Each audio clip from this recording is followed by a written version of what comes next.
Welcome back sa aking YouTube channel. Para sa first time lang po na manood, please click mo na yung Jeremy's TV Manila. Anyway guys, wala nang pambayad to, libre lang. Tulong mo na lang din sa kapwa mo. Alright? Thank you very much po. So topic natin yung for today's reflection, gaano ba kalaki ang iyong pananampalataya? O nasusubok ba ito pagdating ng mga problemang mabibigat sa buhay o kung kailan ka naman kampante lang sa buhay. So, yung ating gospel for today yung kahapon na gospel sa ating simbahang Katoliko. So, ayon kay Mateo chapter 14 verse 22 hanggang 33. Pinasakay kaagad ni Jesus ang kanyang mga alagad sa isang bangka. Pinauna sila sa kabilang ibayo. Habang pinapaalis ay ang napakaraming tao. Nang makaalis na ang napakaraming tao, umahon siyang mag-isa sa bundok upang manalangin. Nang gumabi na, nag-iisa siya roon. Samantala, ang bangka ay nasa kalagitnaan na ng lawa na sinasalpok ng alon sapagkat pasalungat ang hangin sa kanila. Sa ikaapat na pagpupuyat ng gabi, pumaroon si Jesus sa kanila at naglalakad sa ibabaw ng lawa. Lubhang natakot ang mga alagad. Nang makita siya ay naglalakad sa ibabaw ng lawa, sinabi nila, "Multo!" at sumigaw sila dahil sa takot. Nagsalita kaagad si Jesus, sinabi sa kanila, "Laksan ninyo ang iyong loob. Ako ito. Huwag kayong matakot." Sumagot sa kanya si Pedro, "Panginoon, kung ikaw nga, hayahan mong makaparian ako sa iyo sa ibabaw ng tubig." Sinabi niya, "Halika." Pagkababa ni Pedro mula sa bangka, lumakad siya sa ibabaw ng tubig papunta kay Jesus. Ngunit nang makita niya ang malakas na hangin, natakot siya at nagsimulang lumubog. Sumigaw siya na sinasabi, "Panginoon, sagipin mo ako." Kaagad namang iniunat ni Jesus ang kanyang kamay at hinawakan siya. Sinabi niya sa kanya, "O ikaw, na maliit ang pananampalataya, bakit ka nag-aalinlangan?" Nang makasakay na sila sa bangka, tumigil ang hangin, kaya ang mga nasa bangka ay lumapit at sumamba kay Jesus. Sinabi nila, "Totoo nga, ikaw ang anak ng Diyos." And guys, napakalinaw, di ba? Napakaganda ng mensahe. Medyo mahaba siya pero napakaganda. So kung mapansin nyo, di ba, inutos ng Panginoon Diyos na punta kayo sa kabilang ibayo. So habang siya ay pumunta naman sa bundok at nagdarasal. So ngayon, lumalapit na nga sila dun nasa gitna na sila ng lawa, binayo sila ng malalakas na hangin, malalakas na ulan. Kasi pag napanood mo yun sa movie, grabe yung alon, napakalaki. Yung halos talaga lahat sila, lulubog na yung bangka. Diba? So habang lumulubog ang bangka, wala pang ating Panginoon Jesus. So kaya sila lahat, nanigalig sila, natakot sila. Siguro iniisip nila, bakit ba tayo pinatawid ng ating Panginoon? Wala namang, ang grabe pala yung lakas ng alon tsaka ng hangin. Baka mamamatay lang tayo dito. Pwede mong isipin yun, di ba? Kasi nga nasa kalagitnaan na, nung bumayo yung mga malalakas na hangin at alon, kaya iniisip mo, baka kung ikaw yung nandun, baka mamamatay ka na.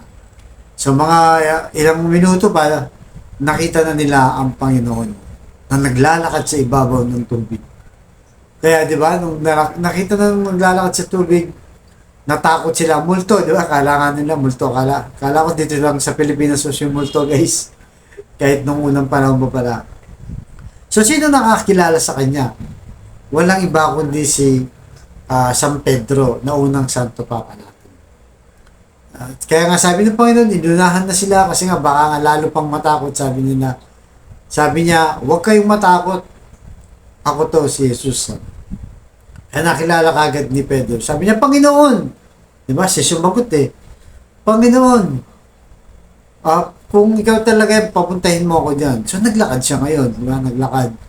So, nung lumalakad siya, kung papalapit na sa ating Panginoon Jesus, napansin niya nga yung malalaking alon, yung hangin, yung ulan, di ba?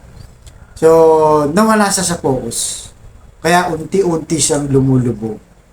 Kaya nung malapit na siya lumubog, sinabi ng Panginoon, Panginoon, sagipin mo na ako. Kaya Panginoon, ninunat niya kanyang kamay at nasagip. So, anong lesson nito? So, ang lesson nito, guys, yung pananampalataya natin sa Panginoon, kailangan nakapokus lang tayo. Kagaya ni Pedro, nakilala niya kagad, Panginoon, ikaw yan, sabi niya. Papuntahin mo ko dyan. Di ba? So, akala mo naman to sa Pedro, ayos na ayos kanyang pananampalataya kasi nakilala niya kagad, gusto niya lumakad din sa ibabaw ng tubig. Pero ang sabi ng Panginoon paglubog niya, ano ka ba, napakaliit ng pananampalataya mo.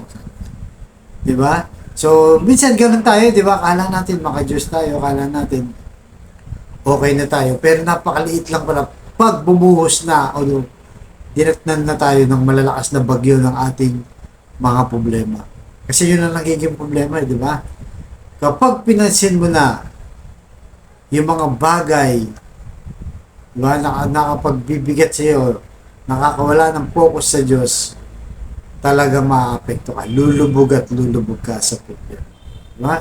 Pero nakapokus ka lang sa Diyos, kahit gaano pa kalaki ang alon ng iyong problema o yung kalakas ang hangin ng iyong problema o nakalakas ng ulan ng iyong problema, ay makakalagpas ka sa mga ganun. Di ba? Sa mga ganung pagsubok na dinadaanan natin, hindi mo kailan, kung paano at gaano ito kabigat. Kaya importante yung talaga yung pananampalataya natin sa Diyos. Nakapokus tayo, huwag na tayong titingin dun sa malalakas na halon, hangin, di ba? Kasi nga yun ang mga bagay na yung mga negative, yan ang hihila sa atin, palubog sa ating buhay. Kaya kung mahina ang pananampalataya mo, napilin mo mga Diyos ka, patatagin mo pa. Dahil mismong alagad niya, di ba? Si San Pedro, na unang Santo Papa natin, na naging leader ng mga apostol, di ba? Ang liit pala ng pananampalataya niya. At siyempre, hindi siya nag-alinlangan siya. Yun po ang naging problema. Nag-alinlangan siya na hindi siya makakatawid hanggang sa mapunta ng Panginoon. Bagkus, tumingin sa kaliwa, tumingin sa kanan, nakita niya yung mga malalaking problema, lumubog tuloy siya. Buti na lang, nung sinabi na sa kanyang, nung malapit na sa lumubog talaga, total lulubog na, tinawag niya Panginoon, sagipin mo ko doon. Walang ano-ano sinagip ng ating Panginoon. So, ganun din tayo. Kaya pag malalaking problema ang bumabayo sa ating buhay, mabibigat yan. Nawawalan ka ng pag-asa, nangihina ka na, Lord, sagipin mo ko. Handa siyang sumagip sa atin. Basta, laksan mo ang loob mo, sabi niya, at yung pananampalataya mo, patatagin mo.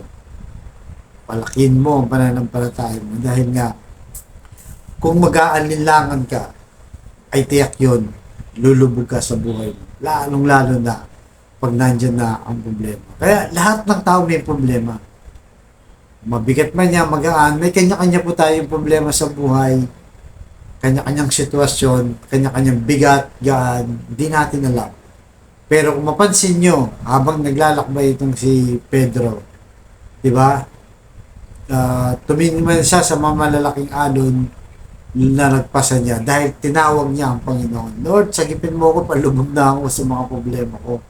Baon na ako sa utang, di ba? Malala ng karamdaman ko. Wala na akong pagpaaral sa mga bata. Sarado na yung kumpanya namin. Wala na akong hanap buhay. Sagipin mo ko lang. Yun ang importante doon.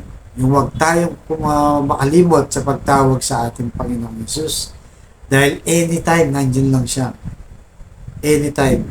Lalo na sa matinding pagsubok na palubog ka na. Wala kang nang ibang inaasahan, wala nang tumutulong sa'yo, wala nang pumapansin sa'yo. Nandiyan ang Diyos para sagapin ka.